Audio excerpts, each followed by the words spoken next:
ইরানের পারমাণবিক স্থাপনায় ইসরায়েলের হামলার পরিকল্পনার খবরে বিশ্ববাজারে হু হু করে বেড়েছে অপরিশোধিত জ্বালানি তেলের দাম।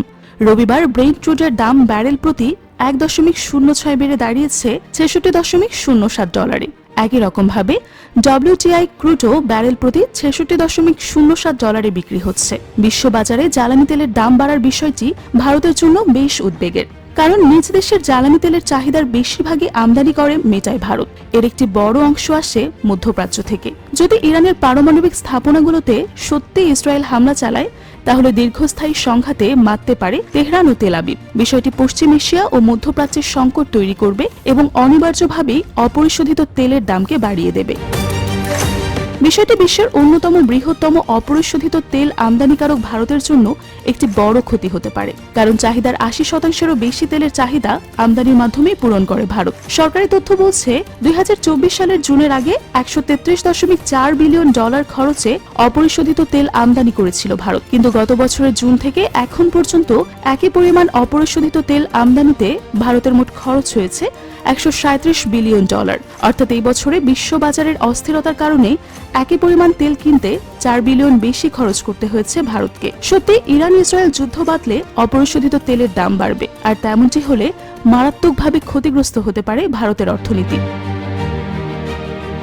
অপরিশোধিত তেলের দাম বৃদ্ধির পেছনে ইরানের পারমাণবিক ঘাঁটিতে ইসরায়েলের হামলার পরিকল্পনার খবরই প্রধান কারণ। মার্কিন গোয়েন্দা সূত্রের বরাত দিয়ে বিভিন্ন গণমাধ্যম জানিয়েছে, ইরানের পারমাণবিক স্থাপনাগুলোতে হামলার প্রস্তুতি নিচ্ছে ইসরায়েল। যদিও ইসরায়েলি প্রধানমন্ত্রী বেঞ্জামিন নেতানিয়াহুর এই পরিকল্পনা নিয়ে চূড়ান্ত সিদ্ধান্ত হয়েছে কিনা তা এখনও নিশ্চিত করে জানা যায়নি। সূত্রগুলো বলছে, ইসরায়েলের এই ধরনের পদক্ষেপ একটি পূর্ণাঙ্গ যুদ্ধে রূপ নিতে পারে, আর এর মাধ্যমে সমগ্র মধ্যপ্রাচ্যকে বিশৃঙ্খলার নতুন করে মধ্যদিয়ে ঠেলে দিতে পারে। সম্প্রতি ইরানের পারমাণবিক নিষ্ক্রিয়করণ নিয়ে চুক্তি করতে উঠে পড়ে লেগেছে যুক্তরাষ্ট্র। মূলত ইরানের ইউরেনিয়াম সমৃদ্ধকরণ কর্মসূচি সম্পূর্ণ বন্ধ করার দাবি জানিয়েছে ট্রাম্প প্রশাসন। তবে যুক্তরাষ্ট্রের এই দাবিকে সম্পূর্ণ অগ্রহণযোগ্য বলে উল্লেখ করেছেন ইরানের সর্বোচ্চ নেতা আয়াতুল্লাহ আলী খামেনি। এতে করে তেহরান ও ওয়াশিংটনের মধ্যে চুক্তির সম্ভাবনা একেবারে তলানিতে নেমেছে, আর এই কারণেই মধ্যপ্রাচ্যে নতুন করে সংঘাতের সম্ভাবনা তৈরি হয়েছে। এর আগে ইউক্রেন যুদ্ধের কারণে বিশ্ববাজারে ব্যাপকভাবে বেড়েছিল অপরিশোধিত জ্বালানি তেলের দাম।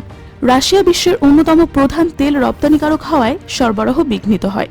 এই যুদ্ধের কারণে বিগত 7 বছরের মধ্যে তেলের দাম ব্যারেল প্রতি $100 ছাড়িয়েছে। এই মূল্যবৃদ্ধি বিশ্বজুড়ে মূল্যস্ফীতি বাড়িয়ে তোলে এবং বিভিন্ন দেশের অর্থনীতিতে নেতিবাচক প্রভাব ফেলে। তাই মধ্যপ্রাচ্যের তেল সমৃদ্ধ ইরান ও ইসরায়েলের যুদ্ধ বাঁধলে বিশ্ববাজারে আবারও অস্থির হয়ে পড়বে জ্বালানি তেলের দাম।